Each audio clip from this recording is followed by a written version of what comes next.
Are you ready? Okay. In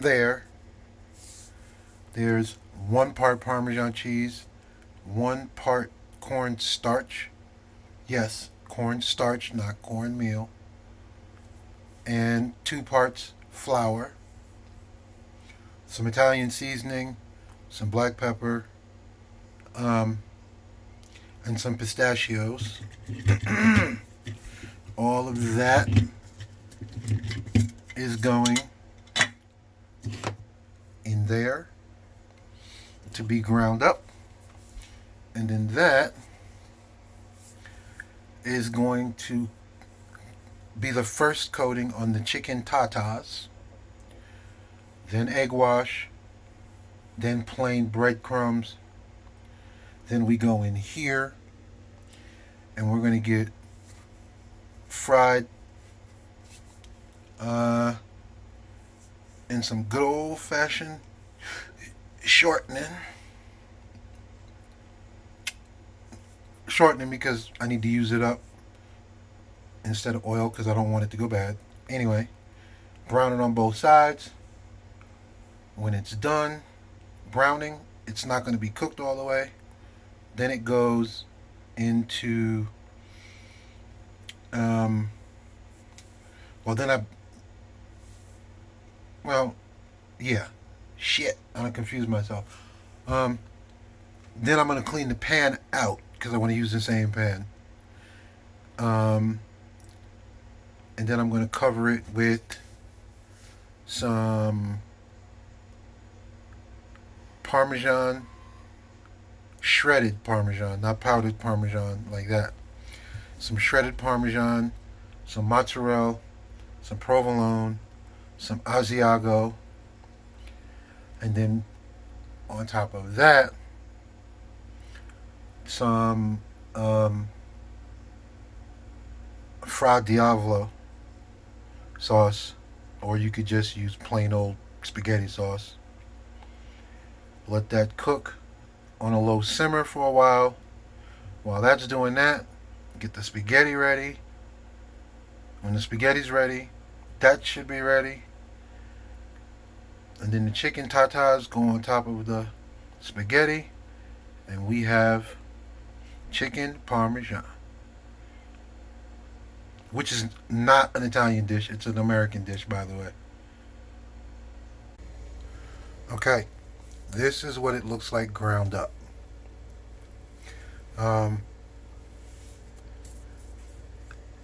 Now, wait, before I go any further, I got to talk about something that irks my last nerve. People need to season their food. I'm not going to point out any one particular ethnic group or race. You know who I'm talking about. But anyway, when you season your food, remember when you're doing layers of stuff like I'm about to show you, each layer needs to be seasoned. Damn it. Okay. I already told you what's going on in there. So the chicken is going to be here, dusted. Uh, Not lightly, but not real heavy. Then it's going to go over here to the egg wash. This is seasoned as well. This is seasoned with garlic powder and crushed red pepper. And, of course, egg. Then it's going over here to the breadcrumbs. These are unseasoned breadcrumbs. And it's basically toasted bread that's ground up. Breadcrumbs. That's all that is.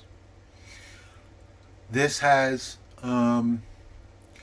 just a little white pepper in it, but you can leave that out if you want. I put white pepper in it. Then it's going to get fried in this.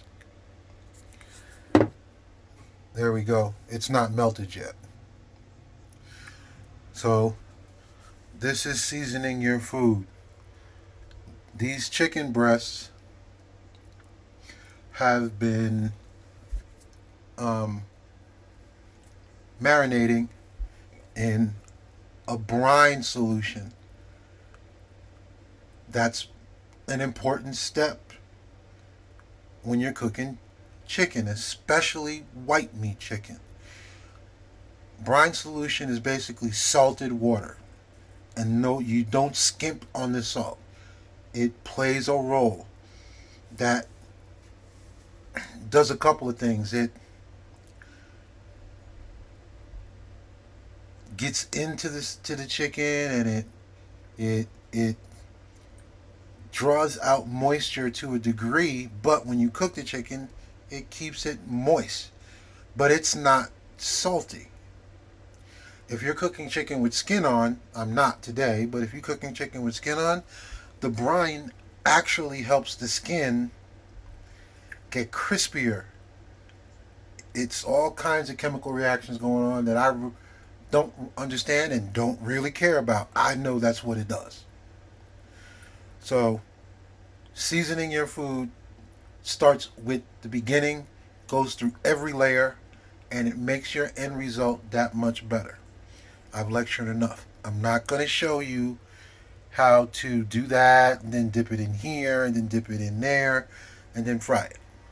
There are too many videos about that, and it's too easy to find, and anybody who knows anything about frying anything should already know that. And for those that don't, well, there's other videos about that out there. You can look them up. Okay, they're frying away. And somebody might say, "Oh, it's burnt." It's not burnt. That's fine. That's not even going to be noticeable. This is the color that I want on them. And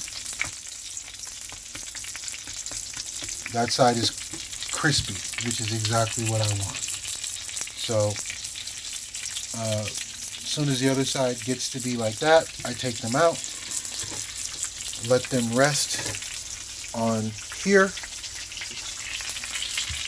and clean out this pan, and then everything is going to go back in there, and we'll cover it with some cheese and some sauce and cover it and let it slow simmer for a while, and we're done. Alright, I changed gears a little bit. I'm going to do something a little bit different than I had originally intended, but hey, when you're cooking at home, sometimes you got to do that. So, chicken is out of off the paper towels, and now we're going to start. I'm just going to put a little bit of cheese on here. You'll see why in a minute. Not much. And that's okay. It's laying in the pan. I'm not worrying about the cheese burning. Not at all. Just let it do its thing. I have this pan turned down to 250 right now. And I'm being lazy, so I'm not shredding cheese by hand or anything like that. I'm using this. Okay. And I'm also not going to do Fra Diavolo like I said earlier. We're going to do a la vodka instead. And what I'm doing now, that's baby spinach. That's not traditional for any kind of chicken parm, but I like baby spinach. And I like baby spinach with chicken. And I like baby spinach with cheese. And since this is going in my belly, that's the way it's going to be. You can leave it out if you don't want it. Plain and simple. Now, mind you, I did not pre-cook this spinach, and I didn't want to. That's on purpose. But I do want to get the chicken pretty much covered with this spinach. That's good enough. And now more cheese is going to go on. Mind you, I didn't plan this. This just popped into my head to do it this way. So that's the way I'm doing it. Sometimes being a cook at home, you just gotta fly with what you got. Like, I was lazy. I didn't feel like making Fra Diavolo sauce, which is really not that hard. It's tomatoes, tomato paste, crushed red pepper. I put black pepper in it, maybe some white pepper, and some other stuff. It basically translates in its Diavolo. Fra, F-R-A, second word, Diavolo. I believe it translates into devil monk or something like that in Italian. Anyway, you can see I'm putting a lot of cheese on here. Well, who's going to have chicken parm and it ain't going to be cheesy? And I put a little bit of cheese down on top of the chicken before the spinach because I want that cheese to melt and basically glue the spinach to the chicken. Again, I didn't make this, so this is the sauce that I'm using. So that's just going to go up. You're going to have to see that later because I can't open this jar with one hand. Stupid me didn't open the jar first. But that's going to go in the pan, and I'm going to spoon some on top of this chicken. And is this temperature up too high? Yeah, I want it at 225. But I'm going to pour it around the sides, and then I'm going to spoon some on top of this. I'm going to cover it, and I'm going to ignore it for about 30 minutes while the pasta's cooking and all that good fun stuff. I'm going to use angel hair, not spaghetti like I intended. But I don't have any spaghetti. I have angel hair, so that's what I'm using. Alright, as you can see, I already spooned some of that vodka sauce on top of one of the chicken tatas already. I'll do the other one, and I'm trying to do that with one hand and hold the camera with the other, so it's going to get shaky, and I apologize ahead of time, but you'll get over it. This isn't a professional production we got going on. So basically, this is all I'm doing, and I'm letting it fall where it may. And I'm going to do that until it's completely covered. I'm probably not going to show you all of that because it's taking me longer than I want to, doing this with one hand. But you get the idea. And I'm going to do that to this one until it looks like that. So just spoon it on. And yes, I know I could have gotten it out of the pan and spooned it on there, but I'm me and I didn't want to do it that way. Just do this, get it all the way down. I guess I'm going to show you this whole one anyway.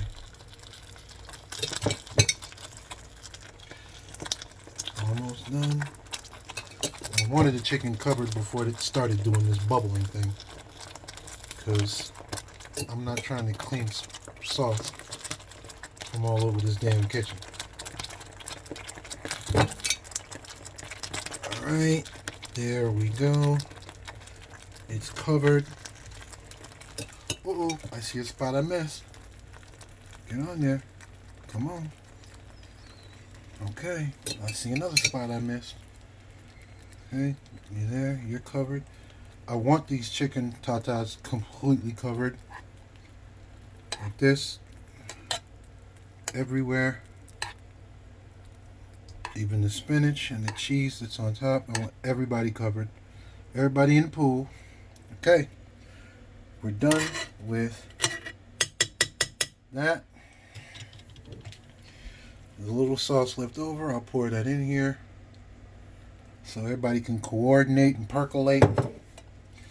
And now all I'm going to do is cover and let her go. Alright, so the chicken is out, and I want this pasta to finish in the sauce. It's angel hair. So, salted water, let it boil for 2.5 minutes. And now I want it to finish in the sauce, like I said. I absolutely detest pasta that's just all by itself and the sauce has to be put on it. And I can't stand that. I hate it with a passion. My younger brother that lives with me, and well, we live together, that's how he prefers it. So, yeah, it's always a who's going to cook pasta and how, and yeah. Anyway, so I want this sauce, I want this pasta to finish cooking in the sauce, like I said. And it's just on a very low temperature right now, like barely 200. That pasta is just about done. Angel hair cooks really quick, so it's only going to need to be in there for a tiny little bit, a couple of minutes. Now, here's the chicken tatas. And before anybody asks or wonders, why didn't he pound them down? Because I don't like my chicken parm unless I'm making a sandwich with it, pounded down really thin, breaded, fried, blah, blah, blah. I'm not doing that. I like my chicken Parmesan to be thick and juicy when I make it. But anyway, I'm going to put a little bit more cheese on there because there's some of the sauce and the cheese that I put on there slid off, which I knew it was going to do, and got into the sauce, and which is exactly what I wanted it to do. Anyway, I knew it was going to do that. But the important part here is all of the baby spinach stayed on top of there. So I'm going to put some more cheese on top of here and just leave it sit. And then that one is going to go back in that pan when the pan is off. And on this plate, there will be some angel hair pasta with sauce and this bad boy on top. And then it'll be time to eat. Okay, let's see if my intuition is right. And a knife probably won't be needed. So we're going to just go right here.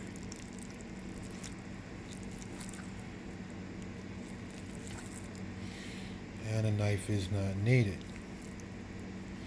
Let's see what we got. Oh yeah, still nice and juicy. I wish you could smell this. I wish you could taste this. Child, please. Okay, I'm done. I can't mess with y'all no more. Bye. I got to get eat.